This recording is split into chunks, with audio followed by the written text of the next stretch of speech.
அனைவருக்கும் வணக்கம். Welcome to my channel cooperative officer. இன்றைக்கி என்ன பார்க்க போகிறோம் அப்படின்னு சொல்லி பார்த்திங்கன்னா, கோஆப்ரேட்டிவ் சப்ஜெக்ட்ஸில் தமிழ்ன்ற பாடத்தை எப்படி நம்ம எக்ஸாம் கிளியர் பண்ணுறதுக்கு யூஸ் பண்ணிக்கலாம் அப்படின்ற நிறைய வீடியோ பார்த்துருக்கோம், நிறைய அறிஞர்கள் பார்த்துருக்கோம். இது வரையும் ஒரு 6-7 அறிஞர்கள் பார்த்துருக்கோம்.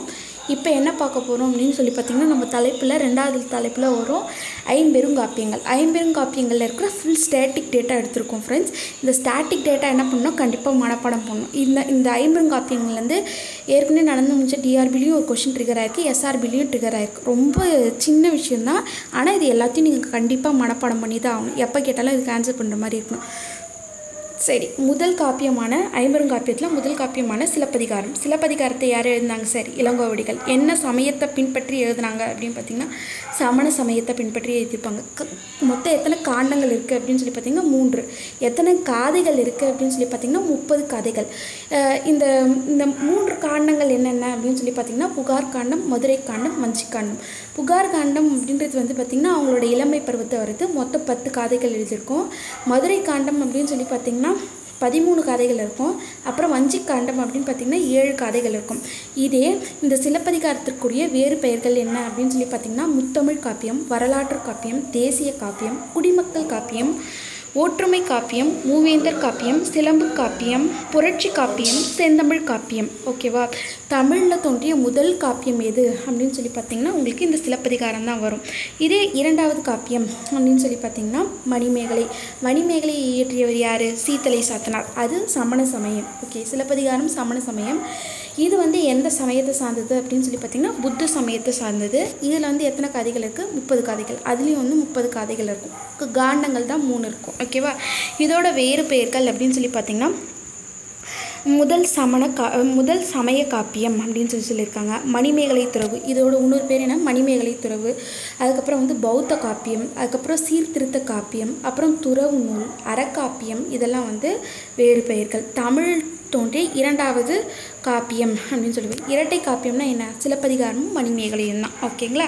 3வது பெரிய ஐம்பெரும் காப்பியங்களில் 3வதாக இருக்கிறது சீவக சிந்தாமணி. இதை யார் இயற்றினார் அப்படின்னு சொல்லி பார்த்திங்கன்னா திருத்தக்கதேவர் இயற்றியிருப்பார். என்ன சமயம் அப்படின்னு சொல்லி பார்த்திங்கன்னா சமண சமயம். அது மட்டும் பௌத்த சமயம்.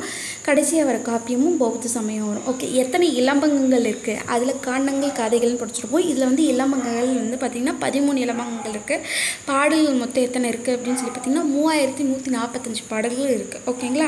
அப்படியே கீழே வந்தோம்னா இதோட வேறு பெயர் என்ன அப்படின்னு சொல்லி பார்த்திங்கன்னா மனநூல் அப்படின்றது எது அப்படின்னு சொல்லி பார்த்திங்கன்னா சீவக சிந்தாமணி தான். அதுக்கப்புறம் முடிபொருள், தொடர் திசை, செய்யுள், அதுக்கப்புறம்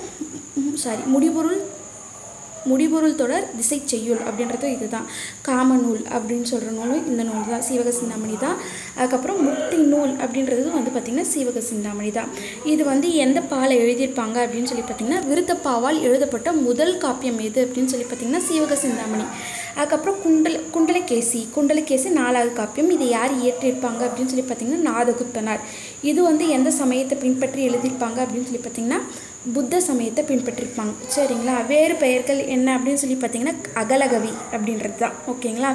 இது 5வது வளையாபதி அப்படின்னு சொல்லி பார்த்திங்கன்னா, இப்போ இந்த குண்டலிகேசியை எதிர்த்து ஒரு சிறு காப்பியத்தில் ஒரு எழுதியிருப்பாங்க. இது ஐம்பெருங்காப்பியம் இருக்கா? இது ஐஞ்சிருங்காப்பியில் குண்டலகேசிக்கு அப்படியே குவைட் ஆப்போசிட் எழுதுனது வந்து நீலகேசி. சரிங்களா? நீலகேசி இது எப்பயும் ஞாபகம் வச்சுக்கணும். வளையாபதியில் 5வது பெருங்காப்பியம்.